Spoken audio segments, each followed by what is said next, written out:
समीर जी, शिक्षा मंत्री का बोलना जरूरी भी था, इस पर आता हूं सर। शिक्षा मंत्री का बोलना जरूरी भी था। उन्होंने अब इसकी एग्जाम की प्रक्रिया में भी बदलाव का ऐलान कर दिया है और यह भी बताया है कि भाई इसके पीछे जो है वो कौन सा तंत्र है जो काम करता है, देर आए दुरुस्त आए।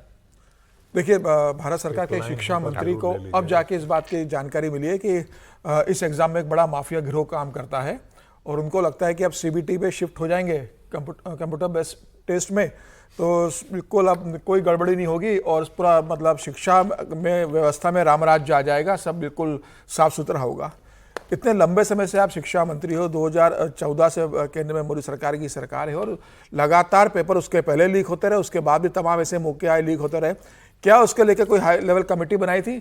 जो कमेटी ने जो रिकमेंड किया था, उस कमेटी का रिकमेंडेशन को सरकार ने तत्काल माना था, उस रिकमेंडेशन को सरकार तत्काल मान लेती और पहले ही गलती में अगर सरकार उसके बाद हुआ है, उसके पहले भी एक बार कहा गया था कि भाई अगर आप इसको सीबीटी करोगे तो इसके अंदर अनियमितता जो होती है वो कम होगी।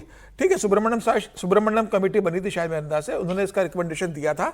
मुझे लग रहा है कि सरकार देर आई है दुरुस्त आई है। सरकार यह सुनिश्चित करे कि भाई अब भविष्य में इस तरीके से ना हो। आपने ठीक है इस बार घोषणा कर दी कि 21 तारीख को फिर से पेपर होगा, लाखों बच्चे इसमें जुड़े रहते हैं और उनका भरोसा टूटता है। यह सुनिश्चित करे केंद्र सरकार और शिक्षा मंत्री कि भविष्य में पेपर भी लीक नहीं होंगे और व्यवस्था इतनी पारदर्शी इतनी बेहतर होगी कि बच्चों का उसके ऊपर भरोसा बना रहेगा। मुझे लगता है कि आज शिक्षा मंत्री ने पत्रकार वार्ता ली, थोड़ा लेट लिया उन्होंने, वो तत्काल लेकर अगर तमाम चीजों का जवाब देते तो छात्रों का भरोसा भी बना रहता। लेकिन ठीक है, उन्होंने समय आते कहा और सरकार बड़े कदम उठा रही है। मुझे लगता है इसका आने वाले उन्होंने एक बात और कही है, शिक्षा मंत्री ने कहा है कि नीट पेपर में गड़बड़ी एक सामाजिक चुनौती है। मतलब वो बेसिकली कह रहे हैं कि भाई इतने सारे लोग जुड़े हुए हैं इसमें और ये वो हम ही लोगों के बीच में वो लोग भी हैं जो कि इसमें चोरी करते हैं। सौरभ तब तो फिर ये कह देना कि हम ही लोगों के बीच में डकैती लोग करते हैं तो होम मिनिस्ट्री नहीं होनी चाहिए। भाई सब लोग सामाजिक सुधार में लगे रहें, ऐसा नहीं है। देखिए दूसरी बात, मुझे ऐसा लगता है जब एकेडमिशियन में ये बात कर रहा हूँ बिना राजनीति से लिए हुए कि OMR पेपर में कम से कम गड़बड़ी के कम चांसेस होंगे। जब कंप्यूटर से आधार पर होता है तो कंप्यूटर तो पूरा कॉम्प्रोमाइज्ड हो सकता है। क्या और JRF के एग्जाम नहीं होते हैं? और आप जरा कहानियां उसकी सुनिए, जरा हॉस्टलों में कहानियां सुनिए कि कैसे JRF में कैसे फ्रॉडगिरी होती है और कैसे फेक तरीके से कंप्रोमाइज का जो उदाहरण है, मैं आपको बता रहा हूँ, वो जेई है।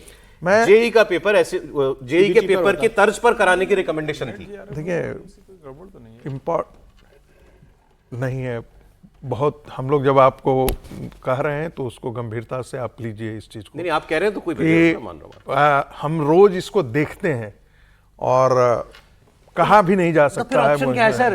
कंप्यूटर बेस्ड नहीं करना, OMR बेस्ड नहीं करना, तो फिर क्या करेंगे? उसका एक ही उपाय है, आप ये सारा एग्जामिनेशन NTA बेशक कराए, आप यूनिवर्सिटी को इनको डेलीगेट कर दीजिए। यूनिवर्सिटी जब कराने लगेंगे तो वो सारे अधिकार, अभी आपको मालूम है कि यहाँ पर जितने अधिकार NTA के अंदर हैं 80% कॉन्ट्रैक्चुअल लोग हैं, 80% कॉन्ट्रैक्चुअल है। जो वो ठीक है वहां से चले जाएंगे 2 करोड़ में बेच, स्कूलों में तो सेंटर बनाते हैं, स्कूल में सेंटर बनाते हैं, 2 दर्जन लोग एम्प्लॉय हैं इनके पास खाली। मैं फिर वो कहता हूँ यूनिवर्सिटी के अंदर ये सब चीजें लीक क्यों नहीं होती हैं, ऐसे ही जगहों पर क्यों लीक होती हैं, इनको आप दीजिए ना। मैं आपकी बात नहीं काटता, लेकिन सर स्टेक्स की भी बात होती है ना।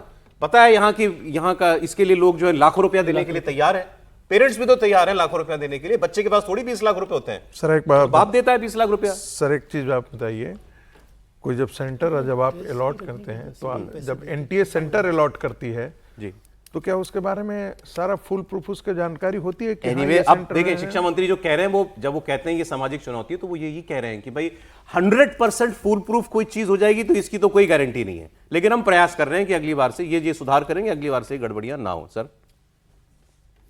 बहुत अच्छी बात है, मैं तो पहले भी समझता था, लेकिन अच्छा हुआ जैसे ही चुनाव की जिम्मेदारियों से फ्री हुए शिक्षा मंत्री जी, उनको ध्यान आया कि उनका पास मंत्रालय है। राजनीतिक तंग मत कीजिए सर, उस पर मंत्रालय में वो आए हैं। 3 तारीख को पेपर हुआ है, 12 तारीख को लीक हुआ है, 20 तारीख को, 15 तारीख को, 16 तारीख को शिक्षा मंत्री जी बोल रहे हैं। लेकिन मैं समझता हूँ शिक्षा मंत्री का बोलना महत्वपूर्ण है। मैं हमेशा कहता हूँ कि अकाउंटेबल लोग जो है ना उसको सीधे सीधे से बात करें। ये बात सही है ना, ये उन्हीं की जिम्मेदारी, उन्हीं का विभाग है, he is the top most person. बल्कि उनको कहना चाहिए था कि ये मेरी जिम्मेदारी है। मैं कोई कह देते तो उनका कोई इस्तीफा होना या नहीं होना तो इस पर निर्भर नहीं कर रहा, 21 तारीख को कैबिनेट की बैठक में क्या होगा मुझे नहीं पता, लेकिन अभी तो महत्वपूर्ण काम यह है कि वो उसकी जिम्मेदारी लेते हैं और कहते हैं कि मैं इसके लिए जिम्मेदार खुद मानता हूँ अपने आप को, और इसमें सुधार, और ये कोई भी उम्मीद नहीं करता कि 100% मतलब कोई ऐसा सिस्टम फुल प्रूफ सिस्टम बनेगा, लेकिन बेहतर सिस्टम हो, बेहतर सिस्टम पर काम हो, और हम यही उम्मीद कर सकते हैं कि भाई इस तरह से ये जब 21 तारीख को एग्जाम हो 21 जून को, तो बेहतर तरीके से हो सके और क्या सुधार किए जा सकते हैं, थोड़ा सा उस पर कड़ाई से पालन हो। आपने कमेटी बनाई, उस कमेटी ने जो सुझाव दिए उसको तो मानो। नहीं राधा सर पर्पस क्या रहेगा फिर? नहीं, मैं दुरुस्त कर देना चाहता हूं। शिक्षा मंत्री ने कहा कि जो राधा कृष्णन कमेटी की जो रिपोर्ट आई थी उसको अक्षरशः लागू किया गया है। अब इसके बावजूद भी हुआ नहीं, उसकी तो रिकमेंडेशन थी कंप्यूटर बेस्ड टेस्ट की। एक मिनट त्रिपाठी नहीं, देखिए सबसे पहले तो ये कि जब तक शिक्षा मंत्री जी इस शब्द के पीछे छिपे रहेंगे तब तक इसका भला नहीं हो सकता। हम कहें कि सामाजिक समस्या है, बस इसका सीधा सा मतलब हुआ कि सरकार ने ऐसे ऐसे करके हाथ झाड़ लिया। एक लाइन की बात है, मैं वो स्टेटमेंट देख रहा था, वो स्टेटमेंट बता रहा है कि ये कह दिया गया है, ये किया जाएगा, कर लिया जाएगा, इसका कॉन्फिडेंस अभी शिक्षा मंत्रालय को नहीं है।